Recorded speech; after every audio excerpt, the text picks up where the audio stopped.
একটা কথা বলি, ছোট ভাইয়েরা বেয়াদবি মাফ করবেন। রাত্রে ফেসবুকে দেখা যায় 1 ঘন্টায় ফলাফল, 2 ঘন্টায় ফলাফল, 1 সপ্তাহ ফলাফল। এ ধরনের কিছু রাজনীতিবিদ আছে। আমি শুধু বলবো, আগে চেয়ারম্যান মেম্বারের দাঁড়ান, তারপরে এমপি দাঁড়াইয়েন, গিয়ে জনপ্রিয়তা বাছাই করেন, তারপর বিএনপির সাথে টাক্কা দিলেন। জাতীয়তাবাদী শক্তি এমন এক শক্তি, 17 বছর কি হাসিনা আমাদেরকে দমন করতে পেরেছে। যাদের আমাদের এক ইউনিয়নের কর্মী যাদের কাছে নয়, তারা আমাদেরকে হুমকি দেয়।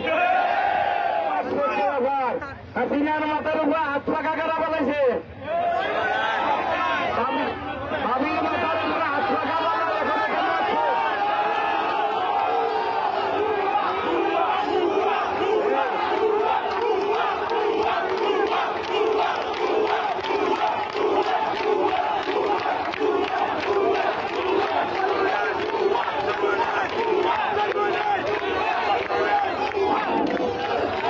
আমাদের মাথায় টুপি নেই, আমরা সাজ করছি, এজন্য কি আমরা মুসলমান না? আমরা আল্লাহরে বিশ্বাস করি, পরকালে বিশ্বাস করি। আর যারা মাথায় টুপি একটা দিয়ে পিয়াজি জানে, হাসিনা নির্বাচনে কারা গিয়েছিল, বেইমানি কারা কারা গিয়েছিল, এদেশের মানুষ বেইমান চিনে। খবরদার, একটা কথা বললাম, আমরা এখানে যারা আছি সবাই রাজনীতির ছাত্র। ধৈর্যের বাঁধ যদি ভেঙে দেয়, একজনও টিকবেন না, একজনও টিকবেন। আল্লাহ হাফেজ। বাংলাদেশ জিন্দাবাদ, জাতীয়তাবাদী ছাত্র দল জিন্দাবাদ।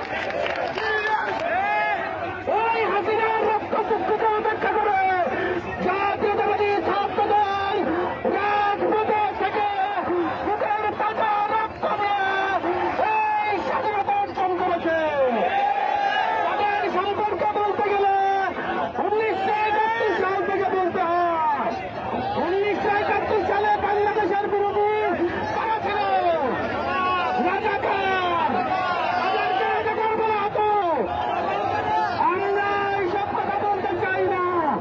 আমরা তারুণ্যের অহংকার তারেক রহমান বাংলাদেশকে একটি গণতান্ত্রিক এবং সুসংগঠিত রাষ্ট্র হিসেবে তৈরি করার জন্য যে সকল নির্দেশনা দিয়েছেন, সেভাবে আমরা চলবো ইনশাল্লাহ। তবে কেউ যদি বাড়াবাড়ি করতে চান, জাতীয়তাবাদী ছাত্র দল কাউকে ছাড় দেবে না ইনশাল্লাহ। পরিশেষে